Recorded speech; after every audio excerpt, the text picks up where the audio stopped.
Assalamualaikum warahmatullahi wabarakatuh. Perkenalkan, nama saya Rasi Natalia, NIM 1950 dari kelas B. Di sini saya akan menjelaskan tentang jurnal forward chaining dan backward chaining. Di sini ada jurnal forward chaining, yaitu judulnya tentang sistem pakan mendiagnosa penyakit diare pada anak usia 1 sampai 6 tahun dengan metode forward chaining.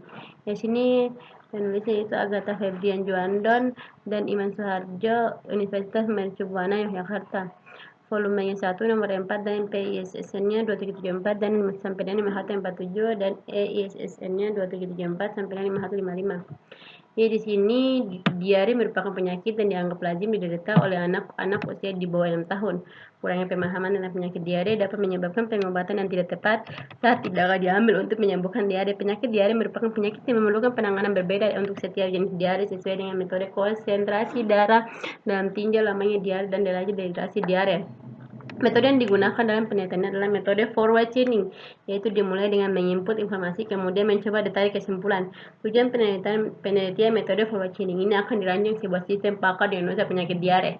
Sistem selanjutnya memberikan informasi tentang penyakit diare berdasarkan gejala dan masing-masing penyakit yang ada sehingga membantu masyarakat dalam mengatasi diare berdasarkan 50 data kasus pasien yang normal, 10 data tidak sesuai dengan diagnosa dokter, dan 40 data yang sesuai dengan sistem. Hasil pengujian akurasi sistem sebesar 80%.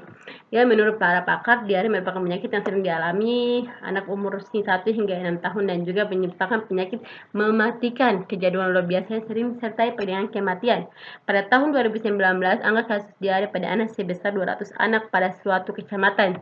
Di sini kurangnya pengetahuan orang tua tentang bagaimana caranya mengatasi penyakit diare serta kurangnya kesadaran orang tua membersihkan lingkungan dan menjaga pola makan yang sehat.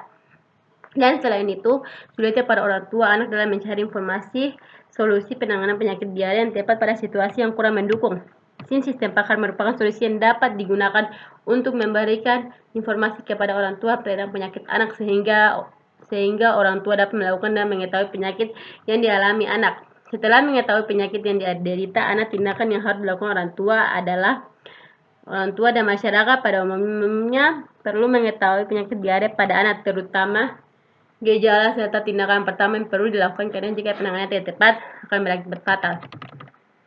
Di sini penelitian yang digunakan adalah penelitian pengembangan yang bertujuan mengembangkan sistem diagnosa penyakit diare pada anak 1 sampai 6 tahun dengan metode penelitian yang dapat dilihat pada gambar di bawah ini.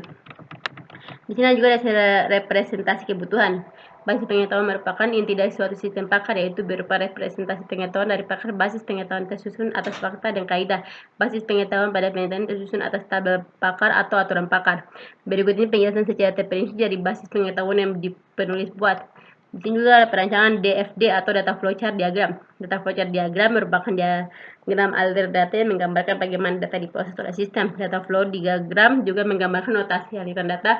Di dalam sistem diagram konteks memiliki dua pengguna, yaitu pasien dan admin, dapat dilihat pada gambar di bawah ini. Nah, di sini juga ada DFD level 0 yang merupakan penjabaran dari diagram konteks, dapat dilihat pada gambar 2. Dalam sistem pakar ini terdiri dari proses login, manajemen data admin, manajemen data penyakit, manajemen data gejala, manajemen data pasien, dan manajemen data pemeriksa. Ini ada gambarnya. Dan di sini adalah seluruh tabel saling berhubung satu dengan yang lainnya. Ya, dapat dilihat pada gambar berikut gambar di bawah ini.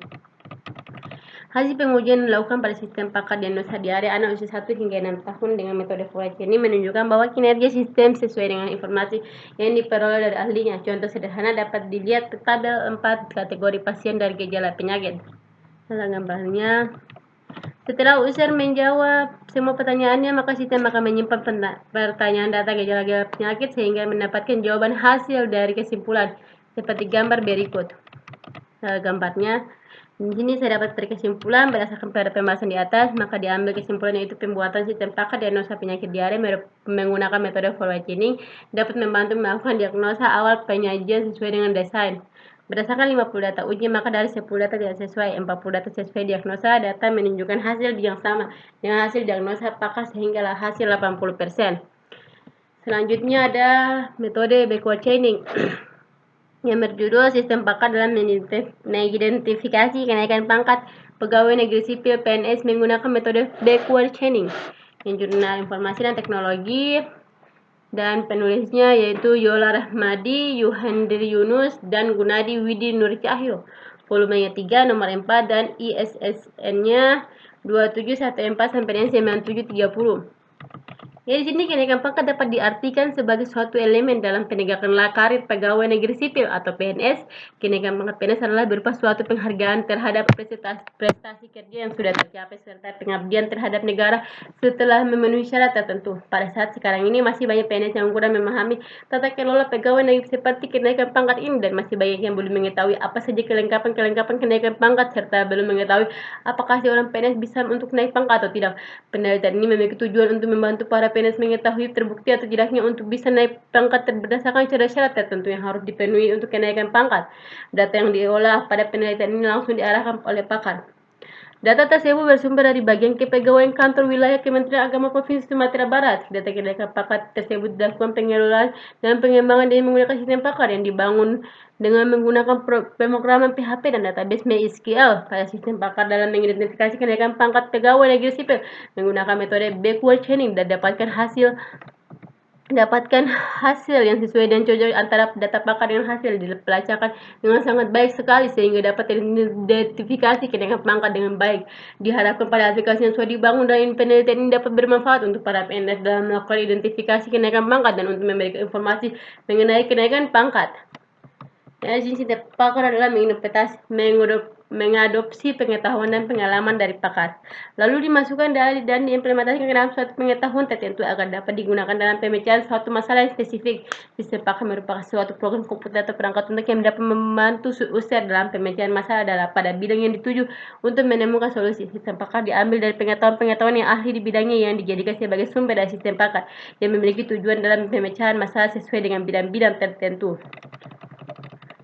Ya, di sini ada topik penelitian. Topik penelitian ini adalah menggunakan sistem pakar dalam mengidentifikasi kenaikan pangkat pegawai negeri sipil menggunakan metode backward chaining. Adapun masalah yang terjadi dalam penelitian ini adalah masih banyak PNS yang kurang memahami mengenai tata kelola pegawai dan banyak yang belum tahu mengenai kelengkapan kenaikan pangkat.